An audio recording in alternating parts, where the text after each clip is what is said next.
하지도 않고 또 여기 물 기르러 오지도 않게 하옵소서.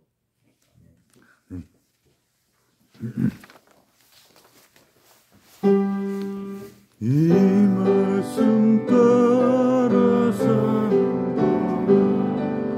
지치지 않게 하시고 이 말씀 따라서 주말에 이루소서.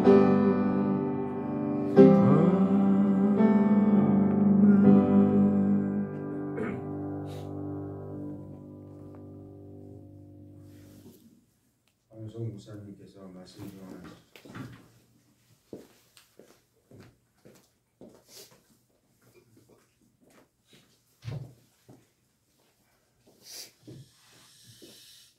평안들 하셨어요? 네, 오늘 우리 창조주 하나님 아버지의 은혜와 평강이 넘치시는 그런 걸음들 되시기를 축원합니다. 오늘 저 김정희 권사님도 무릎이 안 좋으시고 우리 또 공전사님께서도 또 병원이 중에 계시고 그래서 자리가 좋습니다. 조촐하게 그래도 우리 안에 하나님이 이 예배를 기뻐 받아주실 줄 믿습니다. 지난 주 중에 여러분 뉴스에 이 근정전에 들어가서 용상에 앉았다는 그 김건희 씨 얘기가 많이 나왔습니다. 예. 그 얘기를 그 뉴스를 이렇게 보면서 또 주중에 PD 수첩 보셨어요, 여러분? PD 수첩 보셨어요? 뭐 보셨어요? PD 수첩에는 저 통일교 그 한학자씨 자칭 뭐 홀리마더라고 하는 참어머니라고 하는 한학자씨. 참 어머니라는 단어조차 붙이기 좀 저는 붙이고 싶지 않은 원죄 없이 태어난 뭐 하나님의 독생녀라고 첫째 틀이라고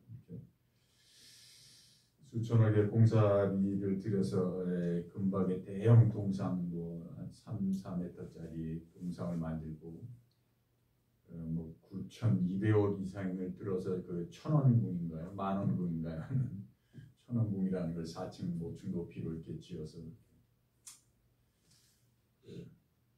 참 보고 그 피디수첩이 제작하는 과정에서 그 제보자들이 이제 그 안에서 나왔는데 그 제보자 여러 명 중 가운데 중2 여학생 하나가 제보를 했던 말이 이렇게 제 뇌 속에 지워지질 않고 남아 있습니다. 그러니까 그 친구가 이제 그들이 그 국제 결혼을 시켜서 일본인들은 여성이 그리고 한국에서는 주로 남성이 그렇게 매칭을 시켜서 국제 결혼식을 한다네요. 그래서 왜 그런가 봤더니 일본 사람들이 한국 인에게 일제 강점기로 이렇게 죄를 졌기 때문에 그렇다 이렇게 아마 그걸 맥을 또 그렇게 잡나 봐요. 그래서 이제 자기는 태어나자마자 그냥 이 사이비 종교 집단의 2세가 된 거죠. 그러니까 그 2세들이 고통이 굉장히 심한 것 같아요. 그래서 그 친구가 하는 말이 이성적으로는 이게 뉴스에도 나오고 그렇게 잡혀가고 그래서 이단인 줄을 알겠는데 자기 마음속에는 저들의 얘기가 진실이고 맞았으면 좋겠고 이단이 아니었으면 좋겠다고 그렇게 얘기를 해요. 그러면서 왜 그러냐면 자기 엄마와 자기 이모들과 자기가 그 안에서 자라면서 만났던 친구들과 자기의 인생이 다 부정당하는 것 같아서 그게 너무 괴롭다는 얘기를 토로하더라고요. 그렇습니다. 그렇게 우리가 지금 저는 그러면서 그 두 뉴스를 보면서 사도 바울이 아테네 시민에게 그 아레오바고 법정에서 한 그 연설이 그것이 생각이 났어요. 그래서 세상에는 사도 바울이 그러죠. 거기에 신전에서의 그 신상들 수많은 신상들을 보면서 호모 릴리지어스라고 우리 인간들은 종교적인 인간이다. 그래서 끊임없이 신을 찾는 인간이다. 이렇게 얘기하면서 여러분들이 그 와중에 이름 없는 신이라는 동상도 있더라. 여러분들이 그 이름 없는 신이 어떤 신인지 그리고 내가 전하는 예수 그리스도가 어떤 분인지 그리고 그분이 십자가에서 부활하신 분이라는 것 그래서 나는 그 신을 믿는다고 하면서 얘기하는 게 이렇게 떠올랐습니다. 그래서 왜 이 한나라 대통령의 부인이라는 여자가 그렇게 왕노름을 하면서 그렇게 일삼을까요? 그녀도 따르는 신, 믿는 신이 있다고 하잖아요. 도대체 그 신이 어떤 허주, 어떤 잡신이기에 그렇게밖에 그 자기에 대한 인간에 대한 존엄이 없을까?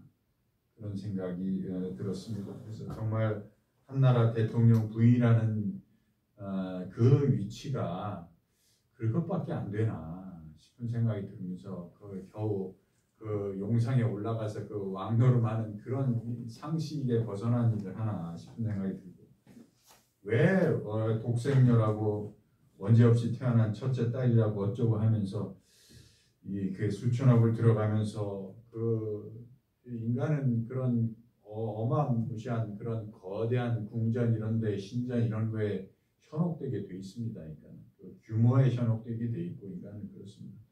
그렇게 그 따르는 사람들을 현혹시켜 가면서 왜 그렇게 자기가 거기에 들어 앉아서 탐욕을 부리고 있을까 그런 생각이 들었습니다. 그것은 정말 그런 거를 정확하게 보면서 우리가 예전에는 잘 피상적으로만 알았던 인간이 자기중심적인 이기성으로 이렇게 빠져서 그 죄에 빠지면 얼마나 사악한 인간이 되는지 그 인간의 그 한편에 있는 그 어두운 사악성을 정확하게 적나라하게 보여주는 것 같아서 한편으로는 인간의 저런 모습을 우리 모든 사람들이 다 알아야 된다. 제대로 봐야 된다 하고 하면서도 한편으로는 인간에 대한 씁쓸함이 있었던 거죠. 저들은 아무리 호모 릴리기어스라고 종교적인 인간을 우리가 꿈꾸고 궁극적인 관심으로 진리를 찾는다고 해도 진리가 정말 뭔지 모르는 사람들인 것이죠. 저들은. 헤겔은 정신현상학이라는 책에서 이렇게 얘기합니다. 진리는 전체다. 그러나 전체는 본질이 스스로 전개되어서 완성되는 것이다. 이렇게 얘기를 합니다. 전혀 모르는데 그 사도 바울의 아레오바고 법정에서 그 아테네 시민들에게 사도 바울은 사도행전 17장 26절에 이렇게 얘기합니다. 물론 에베소 교인들한테는 여러분도 잘 아시듯이 에베소 4장 6절에 하나님도 하나이시니 곧 만유의 아버지시라 그러시면서 만유 위에 계시고 만유를 통일하시고 만유 속에서 역사하신다고 그렇게 만유의 하나님을 말씀하시죠. 근데 말해주고 있는데 이 사도행전 17장 26절에서는 사도 바울이 아테네 시민들에게 이렇게 얘기해요.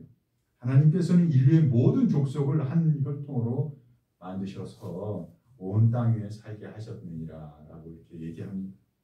즉 진짜 진리고 종교성이라는 것은 만유가 일체의 그 동심이다는 것, 한 곳에서 나왔다는 그 만유 일체의 그것이 핵심인데 그것을 자꾸 우리의 개인이 자꾸 좀 더 넓게 껴안아 보려고 하는 것이 이 인생의 우리의 여정이라고 보면 되겠죠. 그런데 이 한나라의 대통령의 부인이었던 사람 대통령도 마찬가지고 자기 배만 풀고 그냥 국민은 안중에도 없는 그런 이 행보를 보였단 말이죠. 근데 그게 너무 참 참담한 거죠. 그래서 그 옛사람 그 이 왕노름 그런 것은 사실은 옛사람 에고가 가장 좋아하는 뭐 소위 세상에서 얘기하는 도파민 뿜뿜 나는 그런 노름인 거예요. 그런 노름인 거예요. 그런 노름에 중독이 된 사탄의 앞자리 노릇이라는 것을 본인이 그런 노릇을 하고 있다는 것을 눈치채지도 못하는 그런 지경에 있는 것이죠. 사도행전 그 24절에는 17장 24절에 사도 바울이 또 이렇게 얘기를 해요. 계속 연설을 하는데 하나님께서는 우주와 그 안에 있는 모든 것을 창조하신 하늘과 땅의 주인이시므로 사람의 손으로 지은 전에 거하지 아니하신다라고 그렇게 얘기를 합니다. 아무리 뭐 9,200억 도대체 얼마나 한번 보십시오. 어마어마합니다. 그냥 4층 높이를 한 통으로 이렇게 아마 그게 지은 것 같아요. 그 높이가 어마어마했죠. 그 뭐 설빛 들어보니까 그 사람의 동상을 세워놨는데 동상의 높이가 뭐 3몇 메타가 뭐 그래요. 그렇다고 그러더라고요. 살아있는 사람이 이렇게 동상을 만들고 거기뿐이겠습니까? 지난번에 얘기했던 그 한국 개신교의 그 원로인 그 김장한 목사도 거기 자기 동상이 만들어졌다고 하는 거 보면 참 인간이 저뿐만 아니에요. 저희가 잘 가는 것 같잖아요. 자칫 잘못하면요. 저희도 다 그 짝으로 그 노름에 놀아나서 유혹에 당할 수가 있는 거죠. 저희가 다 그렇습니다. 그러면 하나님은 어디에 거하시는 것일까요? 여러분 하나님은 어디에 거하신다고 생각되세요? 사도 바울이 계속 이렇게 얘기해요. 27절에 이는 우리로 하여금 하나님을 꼭 더듬어 찾아 발견케 하시려고 우리 각 사람에게서 멀리 떨어져 있지 않으시다. 네. 우리 각 사람에게서 멀리 떠나 있지 않으시다고 그렇게 말씀하세요. 네. 즉 이 말은 하나님을 인격적으로 모시고 진실로 구하고 진정으로 찾고 순전하게 하나님을 의지하려고 하는 자에게 오늘 본문이 있는 그 요한복음 4장에도 그 말씀이 있어요. 예수님께서는 그렇게 얘기합니다. 이 사마리아 여자가 저희 이 산에서도 말고 그 예루살렘에서도 말고 어디에서 예배를 드려야 합니까? 저희는 그리심 산에서 예배를 드리는데요. 그러니까 예수님께서 그렇게 얘기하잖아요. 아버지께 참으로 예배하는 자들은 신령과 진리로 진정으로 예배할 때가 오느니 하면서 곧 이때라 하면서 그렇게 얘기해요. 그러면서 아버지께서는 그렇게 신령과 진정으로 예배하는 사람들을 찾으시느니라 얘기합니다. 예. 그러니까 그 말은 이때라. 그 말은 아버지께서 거하시는 그 처소는 인격적으로 하나님 아버지를 따르는 모시는 그 사람의 마음의 지성소인 것이죠. 그래서 하나님 아버지께서는 바로 여러분들의 마음의 지성소에 거하고자 하신다는 말씀입니다. 지금 여기 영과 진리로 예배하는 우리 안에 거하고자 하신다는 것입니다. 그래서 그 인격적 지성소를 예수님이 정확히 보여주셨고 정확히 휘장을 갈라서 십자가에서 돌아가시면서 휘장을 갈라서 그 지성소가 각자 우리 마음 안에 있다고 그렇게 정확하게 말씀해 주신 것이죠. 네. 십자가에서 숨을 거두시면서 우리에게 그것을 선물로 주시고 가신 것입니다. 네. 그것이 예수를 따른 믿는 성도들이 그 우리 각자의 마음의 지성소를 언제나 순전하게 유지하고 거기에 하나님을 만나는 곳으로 유지하는 것이 성도들의 길이죠. 20세기 유명한 신학자 폴 틸리는 예수 그리스도를 신앙함에 있어서 크게 두 가지 기둥이 있다고 얘기를 해요. 그것이 하나는 사실적인 측면과 하나는 수용적인 측면, 그렇게 두 가지 측면이 있다고 얘기하는데 사실적인 측면이라는 것은 2000년 전 사람의 아들 예수, 한 인간 실존으로서 유혹을 충분히 받고 고난을 겪어냈던 그 인간 예수의 실존의 조건 하에서도 참 사람으로 걸었던 사실적인 역사적 사실적인 측면, 그것이 하나의 측면이고, 또 하나는 수용적인 측면은 태초에 하나님과 함께 계셨던 그 말씀을 온전히 입어서 finally and fully, 최종적이고도 충분하게 그리스도가 되셨다는 거예요. 그것이 우리가 믿음으로 수용하는 수용적인 측면이라는 거예요. 이게 안 되니까 자꾸 뭐 재림예수니, 내가 재림예수니 하면서 한국에 정식적으로 이렇게 비공식적으로는 100명이 넘는다고 하고, 공식적으로 아마 이렇게 찾아서 들어가서 이렇게 보면 48명이나 된다고 하더라고요. 내가 재림예수다. 여러분, 재림예수는요 오시는 분이지 온 분이 아니에요.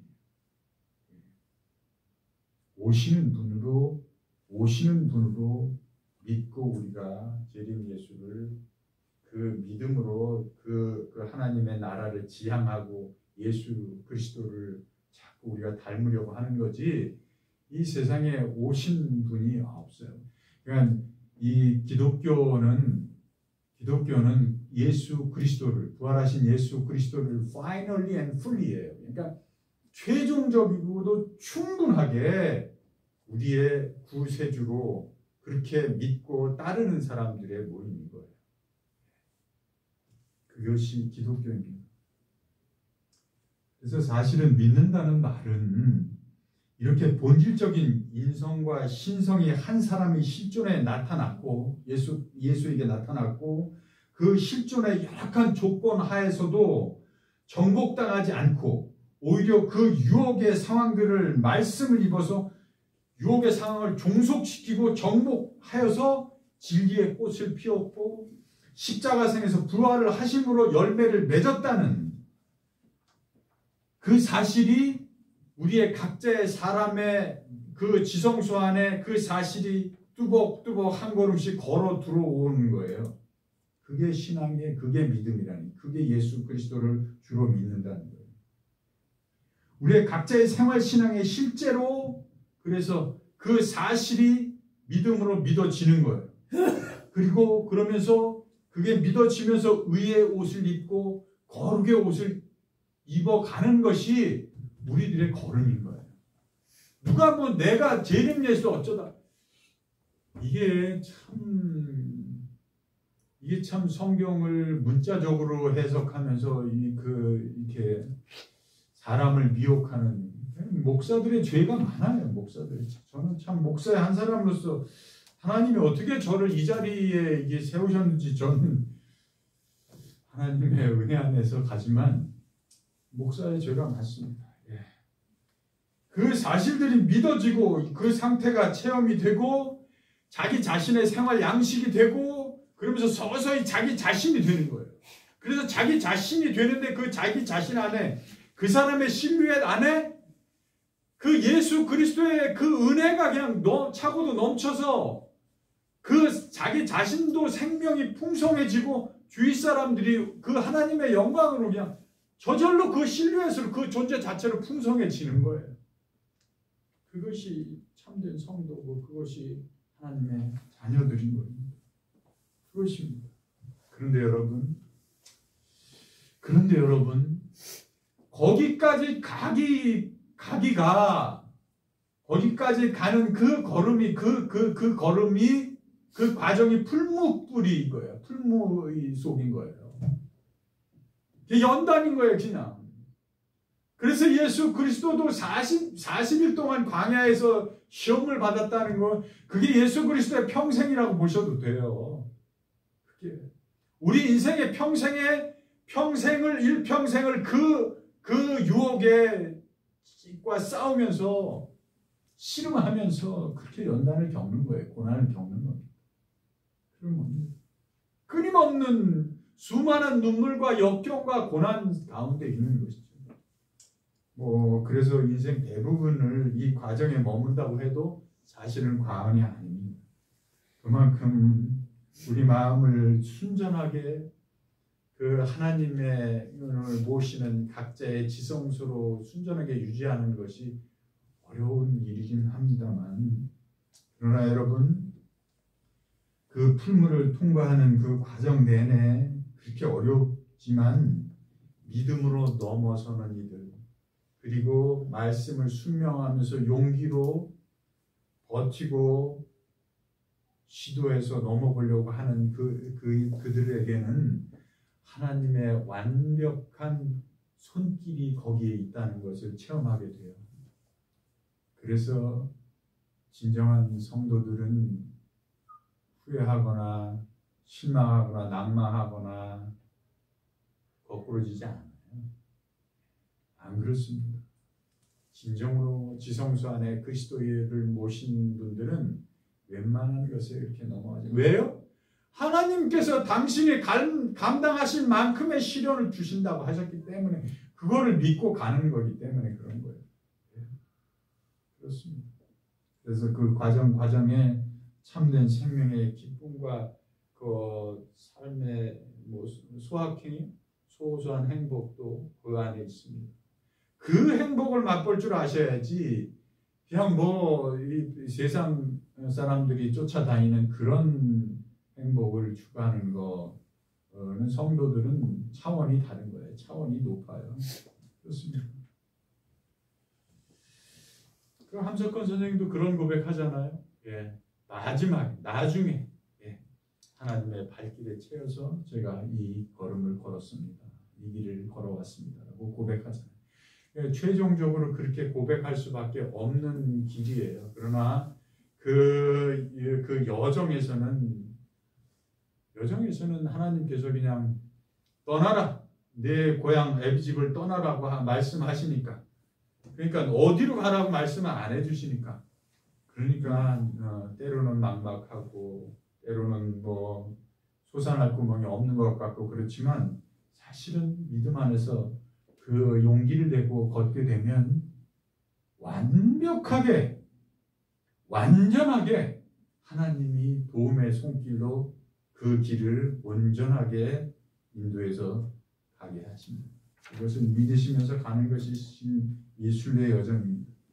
오늘 본문은 여러분들이 너무도 잘 아시는 수가성의 그 우물가의 여인에게 물길러 나온 여인에게 예수님께서 찾아오시는, 그러니까 이게 정말로 우리 인생에서 예수 그리스도가 은혜로 우리를 찾아와서 한번 만나주시는 그 만남의 사건인 거예요. 제가 지난주에 말씀드릴 때 8복 중에 9복으로 해서 용서할 분이 다 없어진 사람은 복이 있나니 천국에서 저희들이 자유함으로 활개칠 것이다 그렇게 말씀하셨잖아요. 오늘 10가지 복이라고 해요. 10번째 복을 하나 말씀드린다면, 부활한 예수 그리스도를 만난 사람은 복이 있나니 그가 하나님의 자녀라는 일컬음을 받을 것이라는 복을 말씀드리고 싶어요. 그렇게 신앙생활은 하나님의 자녀인 그래서 부활하신, 그래서 승리의 열매를 맺으신 예수 그리스도를 한번 제대로 만나면 그 사건을 마주한 사람들이 그 사건이 마주해야 되는 거예요. 그래서 폴 틸리도 자꾸 그것을 인카운터라는 단어를 써요. 그냥 저스트 미치 아니에요. 만나는 게 아니에요. 제대로 한번 빵 부딪히는 거예요. 예수 그리스도와 나의 실존과. 그건 어마어마한 사건이라는 거예요. 오늘 이 본문이 요한복음의 이 앞전에 4장에 있는데, 저는 이 본문 참 좋아합니다. 이 본문, 이 4장 이 안에 인생의 여정이 다 들어가 있어요. 결말까지. 인간이 태어나서 죄를 짓고, 그리고 그 죄 속에서, 불안 속에서, 그 혼란 속에서, 혼돈 속에서 헤매다가 진리를 찾아 헤매다가 궁극의 관심인 제대로 된 예수 그리스도를 제대로 만나고 거기서 치유받고, 그리고는 그 기쁨이 넘쳐서 온 동네로 돌아서 말씀의 전도자가 되고, 그러면서 회복되는 또 다른 제2의 작은 말씀의 전도자인 예수 그리스도가 되는 그 이 안에 다 있어요. 그 안에 이 안에 이 사장 안에 다 있어요. 그 안에 진리가 무엇인지, 하나님이 원하시는 것이 무엇인지, 우리가 어떻게 살아야 하는지, 어떻게 언제 어디서 하나님을 예배 드려야 하는지, 하늘의 양식은 도대체 뭔지, 너희들은 먹는 것으로 걱정하고 근심하고 하지만 나는 너희들이 먹지 않은 하늘의 양식이 있다. 하늘의 양식이 있다. 신앙의 엑기스가 이 4장에 다 들어가 있습니다. 제목을 그래서 제가 물을 좀 달라고 하는 것으로 제목을 정해봤습니다. 예수님이 사마리아 여인에게 말을 걸어 오시는 것으로 시작하죠. 세상에는 여러분들이 그거 느끼세요? 저는 참 이 목사라는 직업이 참 너무 때로는 버겁고 힘들고 그래요. 세상에는 정말 가란 사람들, 목말라한 사람들이 너무 많은데 내가 이걸 어떻게 도대체 어떻게 해야 되냐, 어떻게 하는 생각이 많이 들어요. 그래서 예수님께서 그들에게 오늘도 물을 좀 달라 하시면서 이렇게 다가오시는 겁니다. 신앙생활 속에서 주님이 여러분에게 물을 좀 달라고 이 말 걸어오시는 것에 들으실 줄 아는 귀와 알아채는 영적인 센스와 여기에 예민하게 반응하실 수 있는 그런 섬세한 간절함에 그 간절함이 있으시기를 그것을 축복합니다. 그것을 빕니다. 그것이 굉장히 중요한 거예요. 자기 생각을 자꾸 내려놓는 버림의 신학을 하셔야 돼요. 내려놓는 신학. 내 생각에는 다 맞을 것 같고 내가 똑똑하고 옳고 그런 거 다 알고 있어요. 예, 맞습니다. 그러나 하나님의 일을 하는 데 있어서는 그것을 1차적으로 내려놓을 줄 자꾸 내려놓을 줄 아셔야 되는 거죠. 사마리아 여자가 물 좀 달라고 하니까 그렇게 얘기해요. 사마리아 여자가 가로되 당신은 유대인으로서 어찌 사마리아 여자에게 나에게 물을 달라 합니까? 이는 유대인과 사마리아인이 상종치 아니하던 그런 옛부터 내려오는 관습, 관행으로 여겨지는 것에 딱 생각이 잡혀서 사마리아 여자가 예수님께 얘기하는 거죠. 안 된다는 그 기존의 인간들이 만들어놓은 관행 속에 갇혀 있다는 거예요. 예. 여인의 입장에서는 그 말이 맞아요. 예. 사마리아 쪽에 그 사람들을 아시리아에서 정복하고 외국에서 점령해 오면서 자꾸 이렇게 그들의 정통성이 그들의 인종이 자꾸 이렇게 섞이고 이래서 유대인들이 그들을 좋게 안 보기 때문에 그들을 사람 취급 안 했다, 소위 말하는 그런 감이기 때문에 이런 것이죠. 그것을 깨부셔야 한다는 것입니다. 그 관행처럼 여겨졌던 것을 깰 줄 알아야 되는 거예요. 그 현실적인 제약 조건들을 넘어서라는 것입니다. 예수님이 그렇게 얘기해요. 내가 만일 하나님의 선물과 또 내게 물을 달라고 하는 이가 누구인지를 알았더라면 오히려 내가 나에게 물을 달라고 청했을 것이다. 여기서 하나님의 선물이 뭐라고 생각하세요, 여러분? 하나님의 선물. 아주 근원적으로는 하나님의 선물 그냥 만물. 하나님이 만물이죠. 그러나 좀 더 이제 구체적으로 여기서 굳이 선물이라고 얘기하면 저는 셀프 이스팀, 자존감이라고 말씀드리고 싶어요. 자존감. 이 심리학에서는 이 자존감이 가장 큰 화두이면서 이 자존감이 도대체 셀프 이스팀이라는 게 도대체 뭔가 여러 가지 개념들이 있어요. 근데 저는 그 개념들을 다 넘어서 제가 성경 속에서 발견한 자존감이라는 것은 그것은 철저하게 하나님이 입혀주신 감인 거예요. 존귀함. 하나님이 주시는 존귀함. 하나님이 주시는 하나님께로부터 풍부받은 존엄성을 저는 자존감이라고 말씀드리고 싶어요. 하나님, 그럼 하나님께서 주시는 그 존엄감을 어떻게 받는 거냐? 어떻게? 하나님께 주시는 걸 어떻게 받냐? 어떻게? 이것은 우리 안에 각자가 자신감도 있고 자기 가치감도 있고 자기 효용감도 있고 자기 긍정감도 있고 그렇습니다. 그 자신감, 자기 효용감, 자기 가치감, 자기 근자감이라는 것도 있죠. 이것은요, 여러분, 다 여러분이 순전하게 타인과 이웃과 만물과 관계 속에서 얻어지는 것들이에요. 근데 그 관계 속에서 순전하게 관계했을 때 사특한 마음으로 거짓으로 가짜로 그 사람을 상대를 수단으로 그렇게 했을 때 얻어지는 게 아니고 자신감이라는 건 그렇잖아요. 어떤 업무를 내가 했을 때 자 그것에 대해서 성공을 맛봐요. 그러면 그 업무에 대해서는 자신감이 생기는 거예요.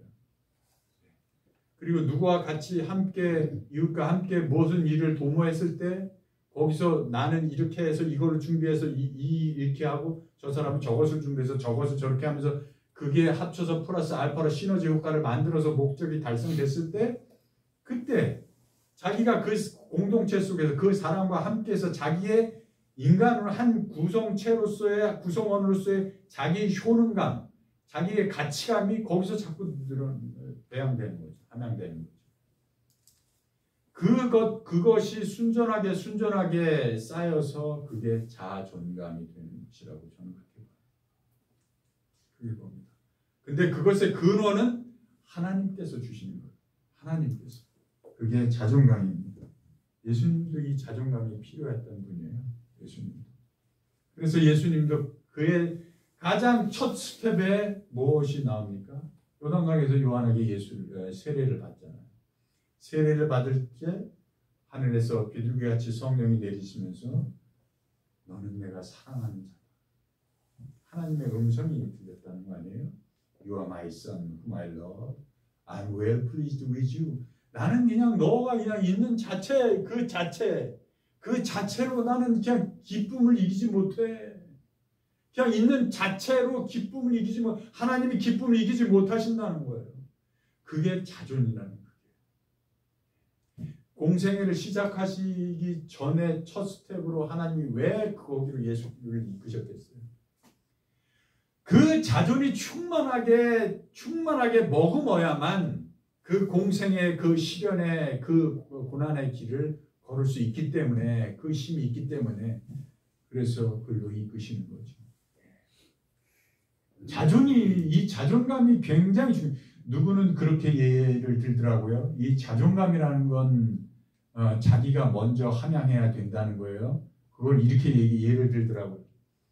비행기 안에서 비행기를 타고 가는데 여기 비행기 안에서 비상 상황이 벌어졌어요. 그러면 어떻게 하네요?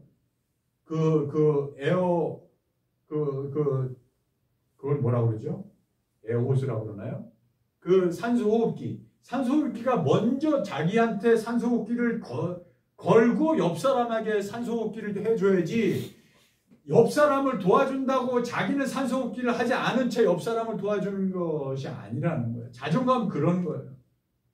내가 먼저 하나님께 진정으로 존귀하다, 존엄하다는 그 감을 받고 충분히 받고 그리고 남에게 도움의 손길을 내야 된다는 것이죠. 자존감이 그런다는 거죠. 예수님도 그게 필요했다는 거예요. 그리고도 예수님도 그거로 다 하셨습니까? 아니에요. 예수님의 공생의 기간 동안 계속 그 자존을 받으셨어요. 공생의 기간 중간쯤에 여러분 변화산 사건 아시잖아요? 변화산에 예수님이 가장 핵심적인 그 제자 3명 베드로, 야고보, 요한을 데리고 변화산에 올라가잖아요. 그래서 그 모습이 해같이 빛나고 정말 하얗게 얼굴도 하얗게 그게 변모하면서 하늘에서 음성이 들리기를 뭐라고 그래? 거기서도 이는 내가 사랑하는 자요 내 아들이다. 내가 사랑하는 자고 내 아들이니 너희가 저의 말을 들을지어다라고 하늘에서 음성이 내렸다는 거예요. 그것이 예수님을 더